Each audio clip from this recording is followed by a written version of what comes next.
Anda tuğanlarına adamın gibi zamanı özü geldi. Maksat kıldım hele kolunu kısıp koydum. Yemin söz ayaktayım.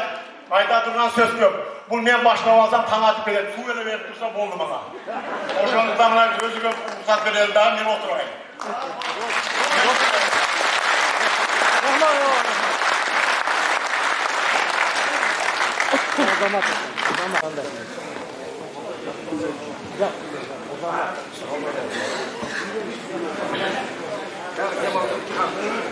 Assalomu alaykum.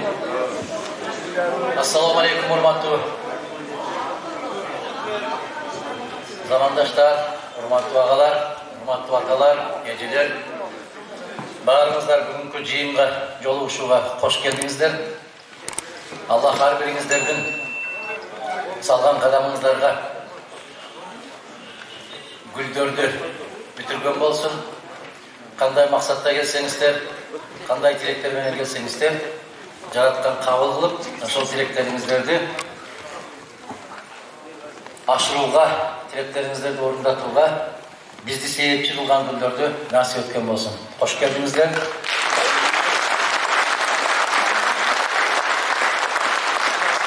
Биздин Кыргыз Республикасынын президентин шайлоодогу үгүт насаат иштеринин биринчи алгачкы күнү, мен үчүн алгачкы күн. Бүгүн биринчи күнүм ушул жолугушууларды өткөрүп аткан. Азыр саат 2:30 Куршап айылында, Өзгөл районунда жолугушуу болду. Экинчи эле жолугушуум сиздер менен болуп атат. Буюрса эртең Чоң Алайга чыгып кетебиз. Андан кийин мүмкүн болушунча кыска убакыттын ичинде көбүрөөк жерлерге барып жолукканга аракет кылабыз. Өзүңүздөр билесиздер, бул кезексиз шайлоо. Кезексиз шайлоо болгондо убакыт мөөнөт аябай кыскарат. Ошого жараша биз дагы ишибизди бираз кыскартканыбызга туура келет. Бүгүн жолугушууну туура көрсөңүздөр 1 сааттын ичинде аяктасак, а сиздер билесиздер, биз бир жолугушууда 4 саатка чейин жолугушуп жүргөн күндөрүбүз болгон. Суроо жооптор аябай көп. Мен сиздер менен жакын деле ушул жерден жолугушуп өткөнмүн парламенттик шайлоонун алдында. Ошол кездеки сүйлөгөн сөздөрүбүз, ошол кездеки эскертүүлөрүбүз таасир кылбады окшойт. Биз айттык эле ошондо дагы Кыргызстанда адилеттүү, нукура, элдик шайлоо өтмөйүнчө эч качан өлкө да тынчыбайт, эл да тынчыбайт, келечегибиз дагы ачылбайт дегендей болот. Ал таза шайлоо дегендин ичинде эки маани бар. Биринчиси таза шайлоо дегенибиз коомубуз өзү таза шайлоого даяр болуш керек.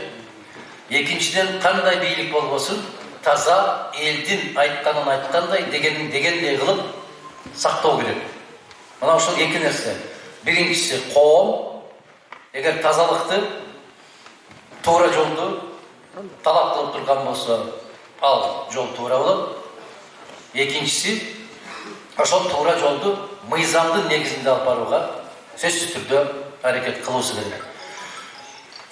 Эми менин көз карашымды, менин программа деп айтып коесуздар. Биздин программаны 25 жылдан бери угуп атасыздар. Мына азыр Кудайга шүгүр, заман ушундай, YouTube деген бар, Facebook деген бар. Менин өзүмдөгү жок видеолорду телефонго жүктөп коюп атып эле чыгып атат, көрүп атасыздар. Муну бүгүн сүйлөдүбү дегендей кылып көп суроо беришет. Жок. Аны биз 15 жыл башта сүйлөгөнбүз. Биз кээде көңүл бурбай калыптырбыз да, карабайсыздар. Ал кездеги биздин чачыбызда бир тал ак чач жок, кап-кара бойдо. А көп ойлойт бүгүн сүйлөп атат деп. Жок. Ал сөздөр өзгөрүлгөн эмес, эмне үчүн? Биздин позициябыз өзгөрүлгөн эмес. 15 жыл башта, 20 жыл башта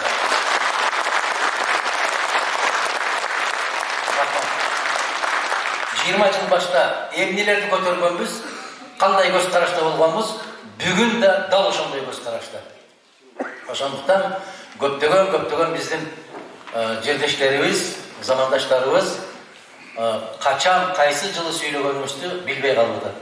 Себеп баягы туруктуулук. А кээ бир саясатчыларды көрүп атабыз. 2 ай башта каякта эле алар, 2 айдан кийин кайда. Бүгүн бул жерде дагы 3 günden keyin kayda bolганын bir жараткан bilen, anан özü bilen. Biz urmаттуу, касиеттүү Кыргызстандын халкы жараткандан ушуну tileybiz. Hiç kaçan sözümüzden müdürültmesin. Hiç kaçan ayağımızdan müdürültmesin. Bizdi sözümüzden canıltmasın. Жараткан bir pendeni jazalayım degen bolsa birinci кезекте сөздөн алдырат. Ооздан алдырат. Мына ушунан Кудай сактасын. Ар дайым туура сөз сүйлөгөндү насип эткен болсун. Туура жолду тандап алып, туура жолдон адашпагандыкты насип эткен болсо, жараткандын берген бул дүйнөдөгү жалгандагы эң чоң байлык ушул байлык болот. Биз байлык деп куруп койгон ресторандарыбызды эмес, байлык деп банкка салып койгон акчаларыбызды эмес, байлык деп ал жактан бул жактан келип аткан каражаттар эмес, байлык деп дал ушуну түшүнөбүз. Ошондуктан кирип келатканда бир аз мен сүрөтүмдү коюп туруп, сөздөрдү ар ким ар кандайча кылып мындай өзгөртүп кое берет да. Биринчи кезекте биздин бараткан президенттикке бараткандагы талабыбыз ушул: ыйман, мыйзам, тартип. Биринчи кезекте ыйман турат.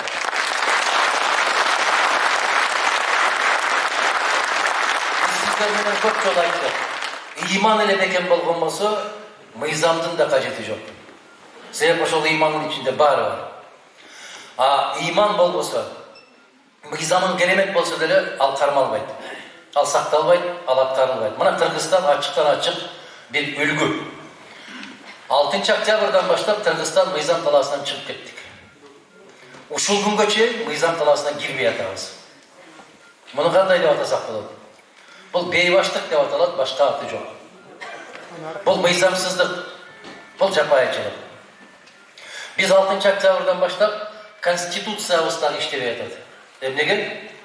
Себеп кээ бир беренелерин аны өзүңүздөр жакшы билесиздер. 68-бул жерде юристтер да бар, мына Сейит аке бар. Ал киши көптөн бери адвокат болуп иштейт, юрист жакшы билет. 68 беренесинде жазылып турат. Кыргыз Республикасындагы жогорку кеңештин орду жана алардын аткара турган функциялары. Бул эмне?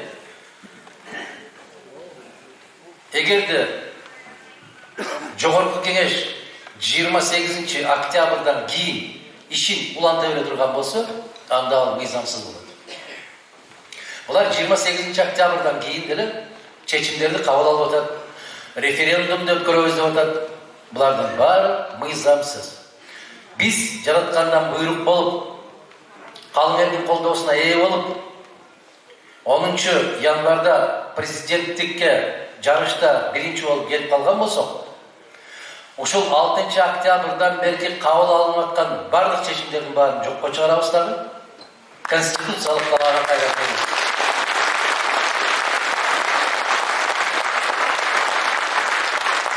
Бизди кошуна мамлекетте биздин бөлөктөштөр тааныбай атат. Мамлекет катары тааныбай атат. Аны сиздер сезип атасыздар. Bizde mıyzamlı birlik yok деп karap duruşar.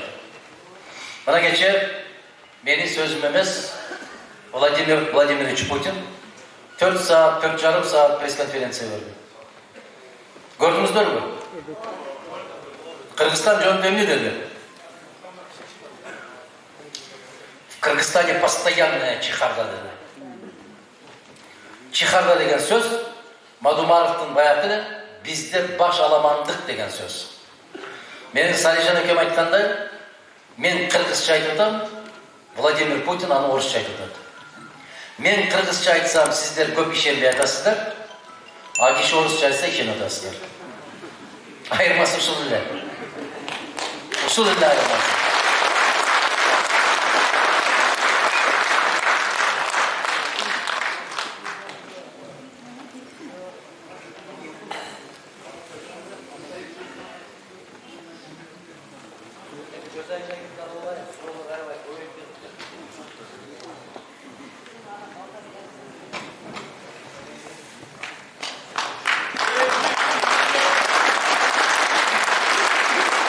Рахмат. Мына көз айнектан улайын, сен суроолор аябай көбөйүп кеттик. Мен сүйлеп атып эле ушул суроолоруңуздарга жооп берип атып, өзүмдүн көз карашымды билдире кетсем кандай дейсиздер? Себеп ар бир суроо берип аткан киши үмүт менен берип атат, кыска жооп берип, эгер кайталанып кеткен суроолор болсо, билесиздер, бизде дайым практикада ушундай, бир да суроо жоопсуз калбайт. Ассаламу алейкум, Алакан Кисанбаевич дейт, сизге чың ден соолук, узун өмүр. Суроом. YouTube'da açsang эле, Садыр жана Садыр, YouTube'дун баарын эле коркутуп басып алган, эмне кылышыбыз керек дейт. Өзүңүз менен өзүңүз болуңуз. Өзүңүздүн жүрөгүңүздү тыңшаңыз. Мына bir intervyuda ayttым эле, bir intervью өткөндө. Bizde азыр мыйзам да башкарбайт, имам да башкарбайт, ата-эне да башкарбайт, мугалим да башкарбайт, аксакал да башкарбайт. Бизди ушул телефон башкарып калды деп. Телефон башкарып. Муну кече Москвада жүргөн кезимде бир профессор айтты, муну нетократия деп коет. Нетократия деген сөз, нет деп интернет деген сөздөн алынган экен. Ошол телефон башкарып атат деп. Айланайын, Кудай сактасын. Башта анча-мынча ушундай болсо, буга жин тийиптир деп анча-мынча аксакалдарга алып барып окутуп койчу эле. Азыр ошо жин тийгендердин баары ошонун ичине кирип алгандай да. Башында айтса көңүл бурчу маселе. Ошол телефон чыккандан бери шайтандар ишсиз калды деп айтат деп биз кыргыздар. Ошону азыраак караганга аракет кылыңыздар. Өз алдыбызча ой жүгүрткөнгө аракет кылалы. Бирөө айтты деп атат, деди деп уктум, дешип атыптыр деген сөздү токтотолуп, сиз эмне дейсиз? Сиздин жүрөгүңүз эмне деп атат? Сиздин көкүрөгүңүз эмне деп атат? Сиздин акылыңыз эмне деп атат? Сиз жетелеме болбой, өз башыңыз менен өзүңүз чечим чыгарганды үйрөнсөңүз, ошондо баягы телефондун көз карандылыгынан жетебиз. Эгемендүүлүккө барабыз ошондо. А телефонду чукуй берген болсок, көп эле жакшылыкка алып келбейт. Ачык эле айталы. Андан көрө китеп чукушубуз керек, китеп окушубуз керек. Сизден бир өтүнүч бар. Менин 2 балам бар, квартирада жашайм. Өзүбүз 1-группада көздөм майыпмын, ушул шартта кварплат эмес, ушул батырга төлөө да, кыйын болуп атат. Колуңуздан келсе жардам берип койсоңуз дейт. Бул талапкерлер керек десе, ушундай суроо беришибиз керек деген суроолордон экен да. Телефонуңузду жазып коюп турсуз. Мен Оштон эгерде кайдыгер эмес, мыкты азаматтар, жигиттер, кыздар болгон болсо, келип баягы телефонду бериңиз. Аллахтын ыраазычылыгы үчүн мен колумдан келген көмөгүмдү берейин деген болсо, мен ушул кагазыңызды берип коеюн. Эжем болосузбу, агам болосузбу билбейм, карындашым болосузбу. Анан бирок менин өзүмө бүгүн көмөк көрсөтүп, мага жардам көрсөтүп жүргөндөргө мен ыраазычылык билдирем. Сиз де эле болуп, мен дагы жардам сурадым. Мени жүргөн машинама дагы, конуп жүргөн конок үйлөрүмө дагы, машинага куюп жүргөн майларыма дагы, мага чын дили менен келип, моого май куюп алыңыз, моого барган жерде балдарыңызга чай алып бериңиз деп жүргөн көптөгөн кыргыздын азамат жигиттеринин, кыздарынын аркасы менен мен да ушинтип жүрөм. Араңыздар аралашып. Ушул ар бир мага үмүт менен кайрылган пенденин үмүтүн актай турган күндөрдү Аллах насип кылсын деп тилеп жүрөм. Ашимов Турсунали дейт, бу киши суроо жазбаптыр. Сүйлөйт деп аткандарбы? Сөзгө чыккандарды мындай кылабыз. Биз кыскартабыз, сөзгө чыккандарды азайтабыз. Мүмкүн болсо жетпей деле калат убакыт. 2004 жылга чейин Тажикстанга карап турган Алай районунун Сарымогол айылын Кыргызстанга кайтаруусуна салымыңыз барбы, Санжар дейт. Салымым бар эмес, ошол жерде түп-түз биздин жасаган иш аракетибиз. Бул Раматылык Абсамат Масалиевичтин биринчи кезекте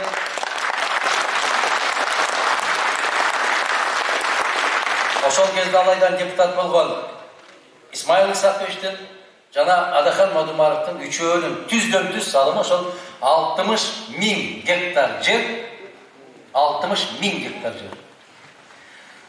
Бир кетмен чагылбай, бир жаман жакшы сөгүш айтылбай, ошол кайрадан Кыргыз Республикасынын аймагына киргендиги боюнча бул факт, бул тарыхый факт. Азыр ошо Кыргызстандын жерде.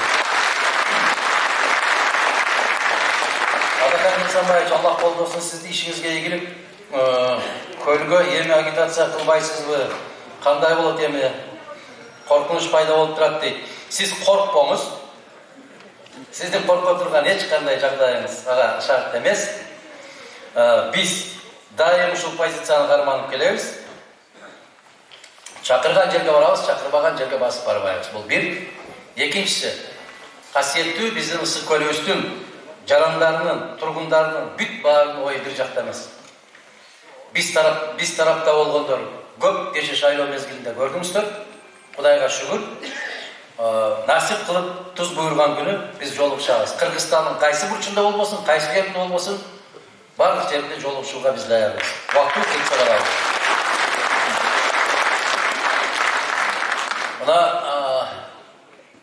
Мен телевизор карабайм жергиликтүүлөрдө. Мен жолдо келатканда жанымда отурган балдар айтып берет.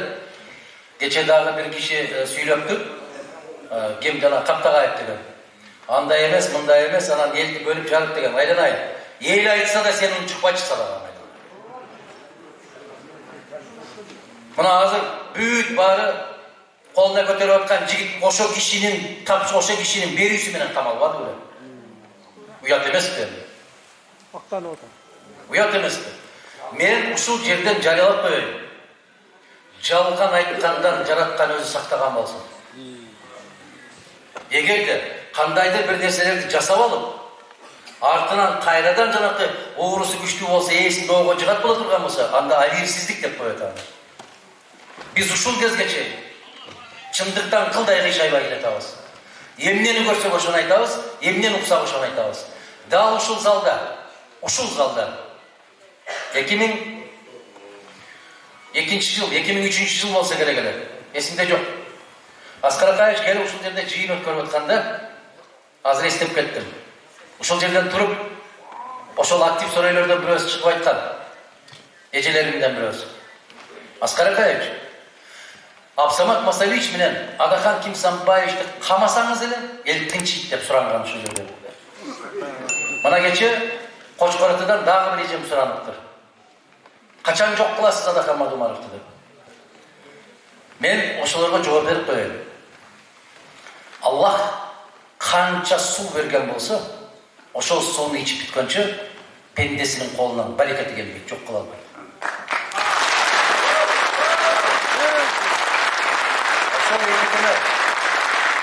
Ошол эжекеме кайрылып айтып коеюн. Бирөөгө жамандык тилегенче өз ыйманыңдын бекемдигин тиле. Өмүр каш кабактын ортосунда. Кырсык сыяктуу. Бул жака салам берип, бул жака салам бергенче жүрөгүң иштеп турабы, турбайбы, ага эч ким кепилдик берген эмес. Андан көрө истигфар айт дагы Аллахтан кечирим сурайжы. Мени жок кылып эмне кыласың? Мен сенден чай сурап атамын. Мен сенден нан сурап атамын. Мен үйүңө кирип бирдеме деп атамын. Мына ошол талапкерлердин бирөөсүнө кече ошо суроо бериптим. Качан жок кыласыз деп. Бизди жок кылабыз деген азаматтардын көбү болгон. Эч качан ушул баягы мен коркутам, коркунуч пайда болуп атат деген кишиге айткандай эле, коркпоңуз. Бир башта бир өлүм. Аллах пендени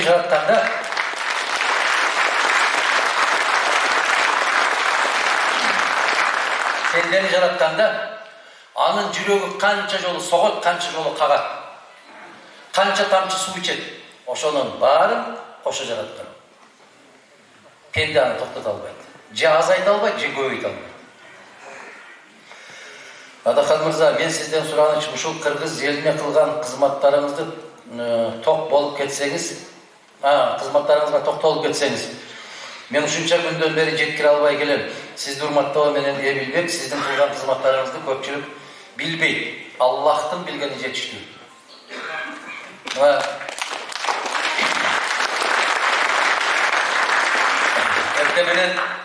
Эрте менен балдар кичине бир нерсе тартып аткан экен. Ошол жерге бир сүрөткө туруп бересизби дегенден, ошол Сулайман Тоо жакка чыгып баратып, Сулайман Тоо мечитин карап, мына ошол Сулайман Тоо мечитинин курулушун, ошонун демилгесин раматылык менин атам баштаган эле десем, ошондой дейт. Анан эмне үчүн биздин казылар, биздин имамдар айтпайт дейт. Айтпайт. Аллах сактасын айткандар дейт. Эгер кокустан кулагыбызда илип алалы, 10 январда ал кулум деп болуп калган болсок, Kitep жазат менин атам жөнүндө.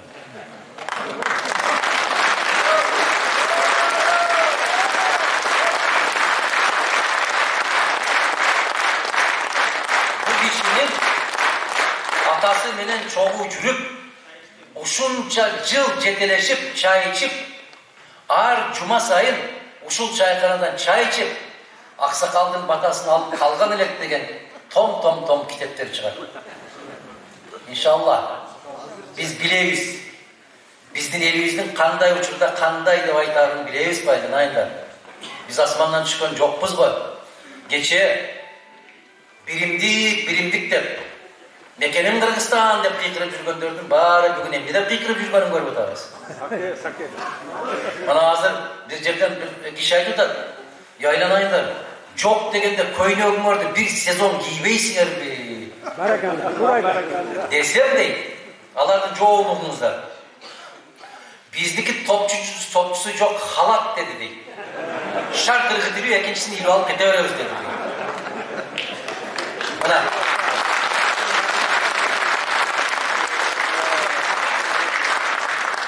O şartta Adıl degen bizden jakşı көргөн сыйлаган агабыз бар. Ошол айылдык кеңештин депутаты да киши ошондой деп айттым досторума дейт. Мунча тез өзгөрөсүңөр дедим дейт да жана көйнөк жок дегенде bir сезон кийгиле дегенде дедим. Ошондуктан менин жасаган иштеримди жасай элек, жасабаган иштеримди айтканым жакшыраак ба. Мен айттым, ошо 25 жыл саясатта жүрүп, 25 сом уурдаган жокмун. Эрдикпи? Эрдик. 25 жыл саясатта жүрүп, 25 жол калп айткан жокмун. Эрдик бе? Эрдик. 25 жыл жүрүп калп айтпаган кээ бир азаматтарды көрүп атабызбы? Bir күндө 5 жол калп айтып аткандарды. Анан дагы эмнеге сурай бересиздер, эмне кылды деп. Биздин эмне кылганыбызды тарых айтат. Эң туура. Кудай кааласа тарых билет, тарых айтат. Assalamu alaikum Adakan agay, Ordoğlu şaharına hoş gelipsiz, hoş baktılsın. Birinci soru, eğer siz prezident olup şayloodan ötüp alsanız, hazırkı biyilik sizge bu dostu emne kılasınız, şayloo taza ötpese, dep, şayloo taza ötpese değil.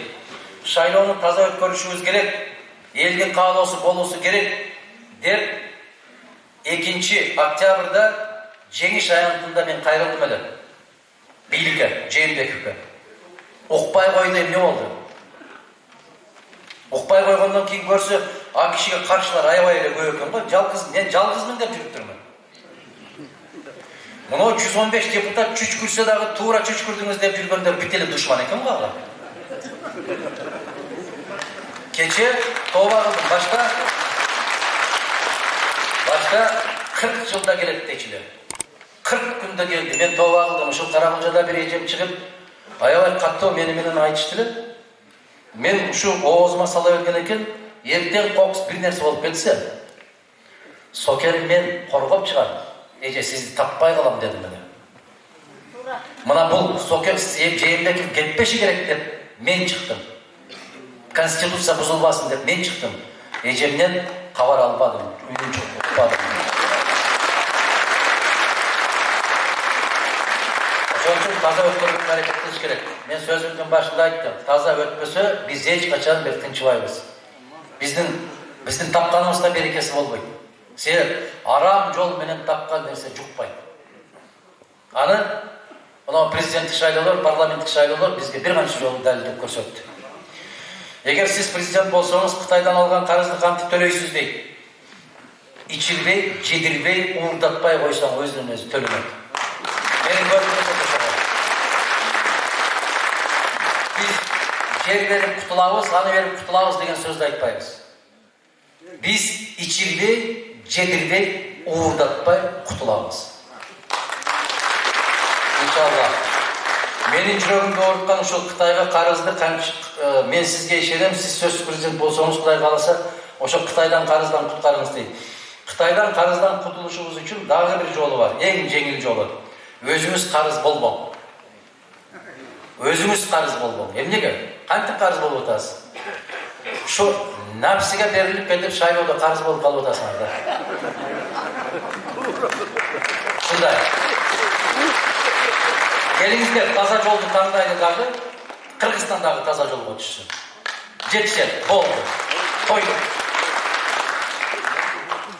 Урматтуу Адахан Кимсанбаев, сизди урматтап сыйлап дайым колдоп келүүчүлөр дейт. Кыргыз мамлекетинин өнүп өсүп кетүүсү үчүн сиздин ушунчалык жан күйгүзүп жүргөнүңүздү биз баалап келебиз. Садыр Нуркожоевич менен биргеликте мамлекетти өнүктүрүүгө ишин алып барсаңыздар кандай болот? Өтө жакшы болот. Керемет болот. Эч ким каршы эмес. Бирок бир гана нерсе, ар кандай биригүүлөр мыйзамдын талаасында болуш керек. Мыйзамдын негизинде болушу керек. Мен айттым, биринчи күндөрдөн айттым, иним конституциялык талаага кирип, Кыргызстанды чогуу көтөрөбүз деп. Жок. Мыйзамсыз жол менен баратса, мен ага кошула албайм. Мыйзамга келсе, ким болсо ошол болсун, мен дайым айтып келем, кучагыбызга ачык, Кудай жалгасын деп, себеп ажырап кеткенге караганда биригип кеткенди жараткан жакшы көрөт. Эл да жакшы көрөт. Эмне үчүн соцфонд пособие бербей жатат дейт. Соцфонддун төрайымынын орун басары кече жарыялады. Январь айында пенсия бере албайбыз деп. Ассаламу алейкум. Биринчи уктуңарбы азыр? Кече уктуңарбы? Pensionerler geçe okutular, жаштар угат да. Мына, төрайымы расмий түрдө айтты. Биз январдын пенсиясын бере албайбыз, эгерде Каржы министрлиги бизге 1 миллиард сом бербесе деди.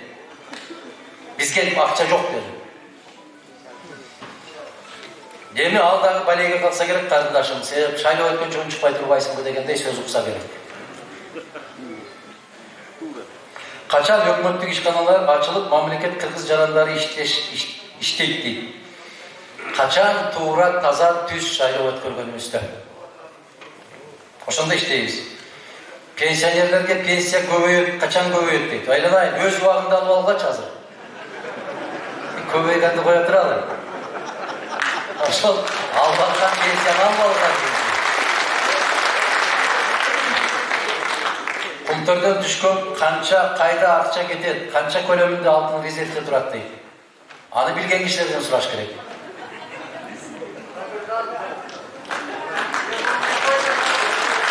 Ал жакта калган жок деди го. Дагы бирөө жазыптыр, ал жакта калбаса эмне алар кой кайтарып жүрөбү.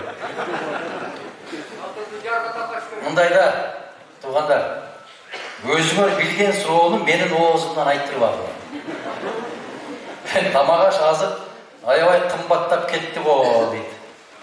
Этти арзандатышка мүмкүнчүлүк барбы? Надыров Кумарбек дейт. Эч нерсенин кереги жок экен, эт гана керек экен да. Эми тамак аш кымбаттап кетти, кымбаттайт. Мындан да кымбаттайт. Неге? Биринчиден кошуналар менен мамилени түзүшүбүз керек. Оңдошубуз керек. Казакстан менен чек ара ачылышы керек. Жанагындай 4 километр, 7 километрге созулган машина, автоунаалар өтпөй калган нерсе токтошу керек. Андай болбойт. Биз газды буп коебуз дегендей сөздөр болбошу керек. Ошондуктан айтып атам мен сиздерге. Бизди башка өнөктөштөр таанышы керек. Таанышы керек дегенди түшүндүрө албай атсам керек сиздерге. Бизди кантип тааныбайт дегендей. Сизди тааныйт. Мамлекетти тааныбайт. Жок мындай нерсе.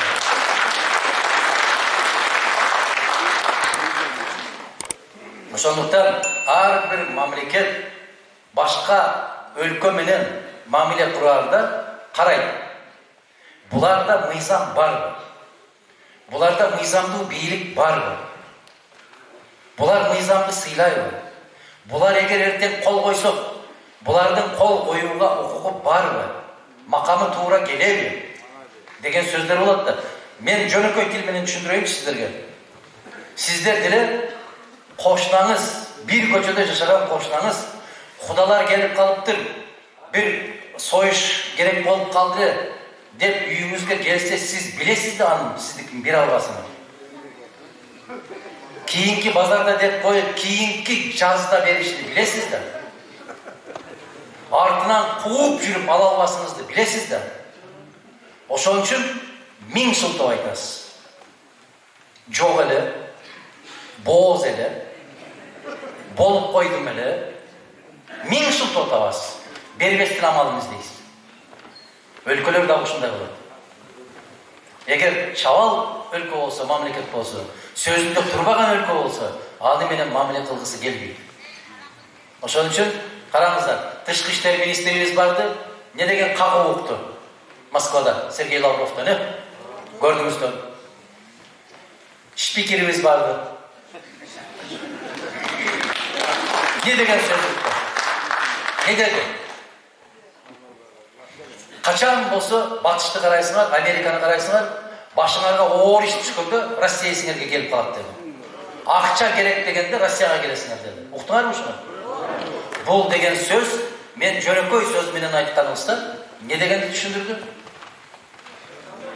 Жок дегенди түшүндүрдү. Биз кызматташа албайбыз. Баягындай да ушу мейли алып кет дейинде бирок жерин салып коюптур да деди да. Союшка болбойт да.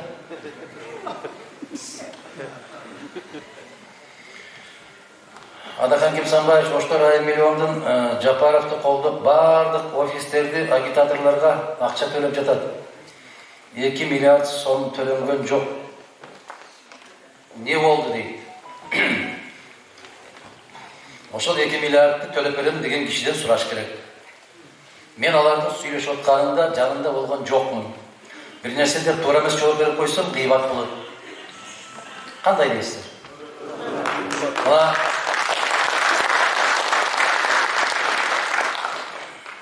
Daha bir nерсе айтайын дедим эле, эми шайлоо мезгилинде атаандаштык болуп атканда көп нерсе кетпесин, туура түшүнүңүздөр. Биз бүтүн Кыргызстандагы, жеке Адахан Мадумаровдагы, Кыргызстан эмес, бүтүн СНГ, КМШ өлкөлөрүнүн жетекчилери дагы, саясатчылары дагы айтып атат. Сабаттуулуктун, маданияттуулуктун, туруктуулуктун, сабырдуулуктун үлгүсүн көрсөттү булар деп атат. Угатасыздар өзүңүздөр. Geçen Rusya'nın Mamleketlik Duması'nın başlattığı töregasının orunbasarı Baburin söylüyordu. У Адахана Мадумарова есть единственный недостаток, дейді. Слишком честный, дейді. Мадумаров каналдан көрдім. Ютубта жүреді. Саясатта анчалық чынчыл, анчалық таза болуш мүмкін емес дегендей қылып айтылды. Мен емес, Бабурин сөйледі. Ұқсаңыздар, ошоны айта жүрсеңіздер да. Егер башка нерсени ұқпасаңыздарда, мүмкін мен келсем ушу жерге тосуп аласыңыздар ошо сөз менен. Жакшылыкты айтса, укканда угуптур, ушундай дептир деп айта жүрсөңүздөр деген. Суроо бергендерди токтотуп баштайлы, себеп кайталанып кетишет. Убактыбыз дагы аябай тар болот. Ассаламу алейкум дейт Адахан агай. Алейкум ассалам. Сиз этникалык кыргыз, биздин туугандар бүгүнкү күндө Кыргызстанда көп. Ушуларга сиздин көз карашыңыз түп-түз көз карашым. Мен ошол Кыргызстандын жараны, ал мейли кыргыз болсун, мейли өзбек, уйгур, дунган, татар, тажик болсун. Африкада жүрсө дагы ал Кыргызстандын жараны экенин билиш керек. Мына ошол. Мен сиздерге мына ошол театрдын алдында жана парламенттик шайлоодо жыйын өткөрүп атканда айттым эле. Аллах буйруп, биздин партия парламентке өтүп калса, паспорттун эски үлгүсүн кайтарабыз деп айттым эле. Бир жакшы жери, ошол талапкер болобу, саясатчы болобу, аларга менин аябай чоң жардамым тийип атат. Билесиздерби эмнеге? Алардын эмне жасаш керек экенин айтып коюп атам да. Туурабы? Кээде сиздерге майдалап жооп бергим келбейт, эмне үчүн? Себеп эртеси күнү алар үйрөнүп алат дагы ошону айтат. Айырмасы ушунда болот. Менин айтканымды КТР бербейт, алардын айтканын КТР эртеден кечке чейин сайрайт, анан силер ойлоп каласыңар, туура айтып атат деп. Туура айтып аткан жок, ал кайталап атат. Мына кечээ биздин сүйлөгөн сөзүбүздү дагы КТРден өчүрүп салды деп аябай көп билдирүүлөрдү берип атат. Эми өчүрүп салса мен аларга укугум жок. Эмнеге өчүрдү десек айтат, Kısa mezgildin içinde Madumarıktın görücüleri 200 bin bolup ketти. Öçür degen bolup duruyor. Öçür desele öçüp kalbaydı da. Bana aytıp atpayasızbı, jol katar, süröt. Ne bileyim al, süröt kimderdiki kana ilim benim. Kana geçe, o yerlerde ilim turgan 3 partiyadan bir özünde yok koymadı. Kep al süröt demez. Men toğa kıldım, oğuzdan bir söz çıkıp ketти, oşonu etiyat kılıp atamda, mana oşolor ilingen boydan köçöde kalıp kalsın dedim ele, altın çaktı alıp oşonu dedi. Жақсы сөздер, жаман сөздер періште болуын еттек. Жақсылықтан үмітіміз үзбейлі, жақсы тілек қылалы, жақсы сөздер шықсын аузымыздан. Ошол илингендер ошол бойдан да илинип, дайым айтып келем, Аллах ушуну буйрган болсун бизде. Тал тереке илдирбей, Аллах пенделердин, сиздердин жүрөгүңүздөргө илингенди насип кылсын бизде. Анын bir тарабы билесиздер, bir жанакы шик канча турат экен? Bir ilişik 80 bin turadi ekan. 80 bin turadi ekan. Mana Qurshaqdan bir kichinekey ошондой bir temir var, kişiden barıp suragan ekan, бүгүн айтышты мага $1000 депти. Эмел истеткиле да. $1000га мен жылмайган сүрөтүмдү илип койгондо не пайда? А $1000га мен машинага май куйсам, дароо курганга чейин барып келбеймби? Алайкылга чейин барып келбеймби? Чаккалга чейин барып келбеймби? Биз ошол эсебин алабыз, туугандар. Кээлер түшүнбөстөн сурай берет да, сүрөтү жок деп. Менин сүрөтүм сиздердин жүрөгүңүздөрдө.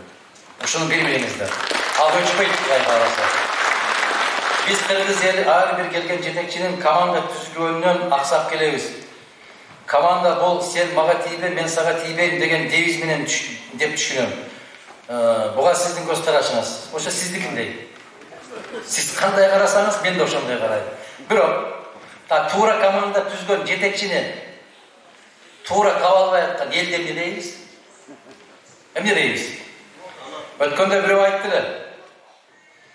Булар эми эле келди да, тамтың басып ата. Biraz koy oturmaydı bu dedi. Dağı bir bilarman jaza koyuptur. Tamtın baskanlarını koy oturup, çurkap yürgönlerdi de koymaydı uçu degen dedi. Oşunu tamdo elbisinin kolunda. Özünüzler bilingizler. Kızmattaş albayımız degeni Rusya Federasyası посольствоны жаап салабыз деген söz de. Anda посольство жабылса elçilik degen söz, посольство. Migranttарды чыгарып жиберишеби. Мен өткөндө Москвага барып жолукканда биздин жигиттерибиз, кыздарыбыз мени менен жолугуп, олтуруп айтышып эле да, агай. Баягы Москвада Яндекс такси деген бар. Ошол Яндекс таксиде такси айдап иштеген кыргыз жарандарынын саны 75 миң экен. Алардын жетекчилиги кечээ тополоң болгондон кийин бизге кабар жеткиришти дейт. Kırgız jaranlarının Kırgız Respublikasının айдоо көлігін жарақсыз деп табабыз деп атат дейді. Түшүнүңүздөр мü? Бұл эмнеге алып келет? Ачык айтпайт да. Мисалы сиз 2-3 күн bir жерге конокко бардыңыз дейли да. Ал жерде жеңеңиз, же келиниңиз, же тажеңеңиз бар. Шарт ушундай болуп калды да, кыйналдыңыз да, 3 күн жатып калдыңыз эле. 3-чү күнү жеңеңиz çaynekti başkaçaga koyup da dastorkonga. Je kolundan nan düşüp ketedi. Je uçu çekesi çertilip kalgan piyalaga tuş gelip kalan çay koyganda siz düşünüyorsunuz da, esti cansız da ketiş kerek eken de. Desen aytat, men ket dep atam bu deydi. Degen joksun, birok dedin da. Oşol siyahtı Kırgız айдоо көлүгү жарабайт деген сөз, кете бербейсиңер деген сөз. Мына биздеги тополоңдон кийин Россиянын мамилеси ушундай болуп өзгөрүп атат. Биз талаага кирмейинче. Мына Россиянын бир саясаттануучусу айтты го, ачыктан ачык айтты түз эфирде. Мына 300 миң кыргызды жиберип коелу Бишкекке. Konstitusiya emnekенин, мыйзам эмнекенин түшүндүрүп келет деп айтты уктуңуздарбы? Микеев деген айтты, туурабы?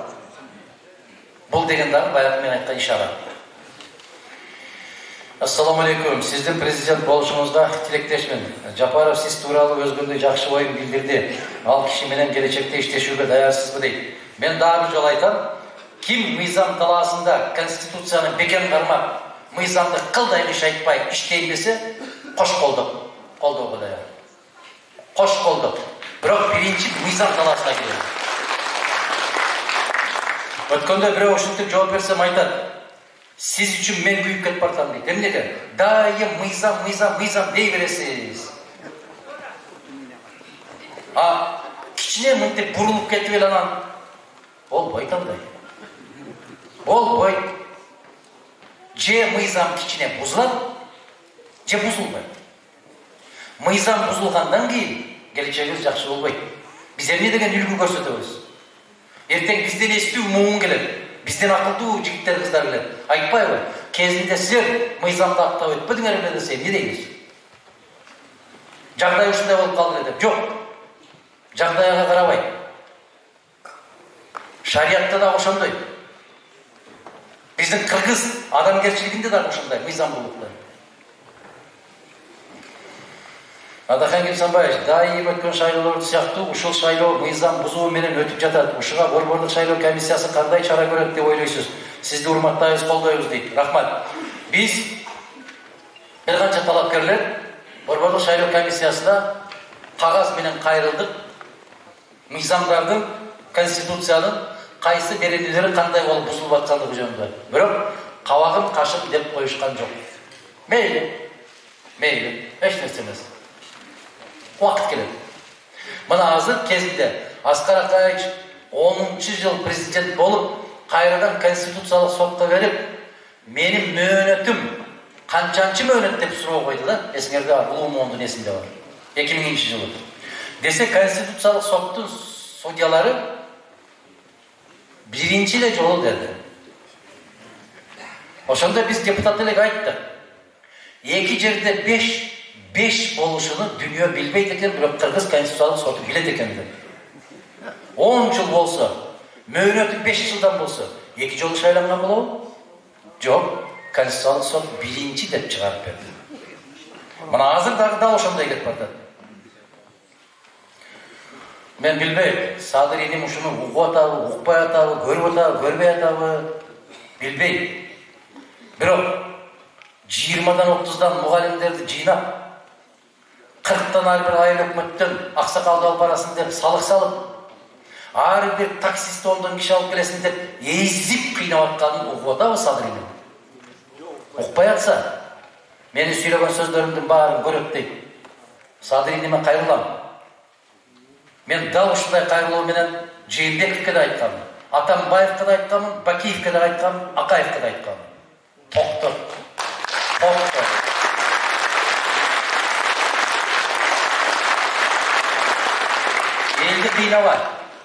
Элди кыйнабай. Жанагындай болуп, аяктарды толтуруп, кол чаптырып койсо, Садыриним ойлобо мени сүйүп келип атат ушулар деп. Жер тепкилеп, сөгүнүп кетип бартат чогулушундан кийин. Жакшы эмес болуп атат. Келгенинге чейин 2 саат киргизип коюп, отургузуп коюп атат, калтыратып. Жакшы эмес болуп атат. Сыздатып, таштын үстүнө тизип коюп атат. Токтоп, андай болбойт. Баарына бирдей шарт түзөбүз дедим. Түз. Эгерде ушунчалык баарыбызга бирдей шарт түзөбүзсек, элибизди аясак, элибизге боор тартсак, ушундай кыштын күндөрүндө 18 талап керек экенбиз, келгиле чогуу жүрөлү деш керек эле. Келгиле чогуу жүрөлү. Баарыбыз бир бара.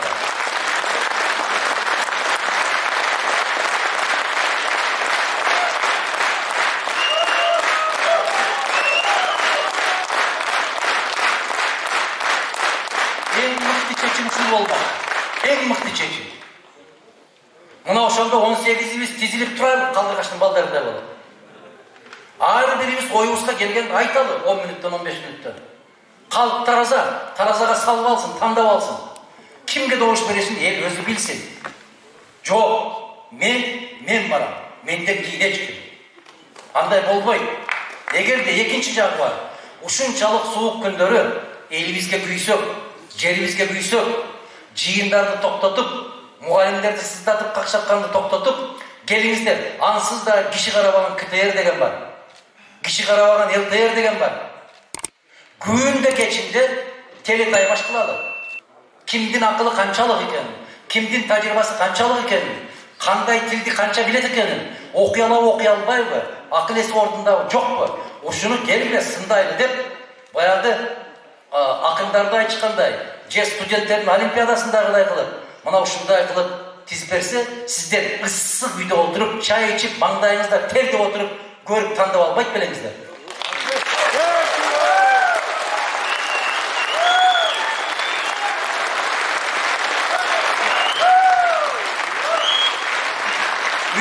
Миллион халkı var Amerika. 300 milyon халkı var Amerika. Ар дайым президенттердин дебатын коюп коет. Телевизордон карап элек жыйынтык чыгарып алышат алар. Караңыздар. Азыр бизде ушундай бир пайда болду. Барасын барган жерине ушундай тыюу. Эл менен жолуксаң болбойт. Неге болбойт? Кече болот эле, бүгүн эмне болбойт? Ушундай да. Дагы деле кеч эмес. Дагы да кеч эмес. Мен бардык талапкерлерге бирдей кайрылам.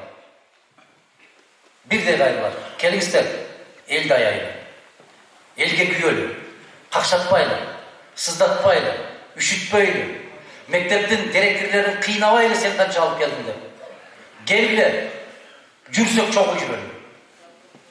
Же жүрбөсөк, келгиле ошол КТР менен ЛТР элдин акчасы менен жашап атат, сиздердин чөнтөгүңүздөрдөн кетип баратат акча. Эмне үчүн аяйсыңар? Келгиле, Кыргызстандын президентин шайлагандан маанилүү маселе жок бүгүнкү күндө. Коюп кой, күнүнө саат 8ден 10га чейин 2 саат. Бүгүн саламаттык сактоо тармагын сүйлөйлү. Бүгүн билим берүүнү сүйлөйлү, тышкы саясатты сүйлөйлү, чек араны сүйлөйлү, каржы маселесин сүйлөйлү деп темаларга бөлүп кой дагы, чыксын сүйлөсүн. Айтсын. Эл тандасын, көрсүн, салыштырсын. Кандай дейсиздер?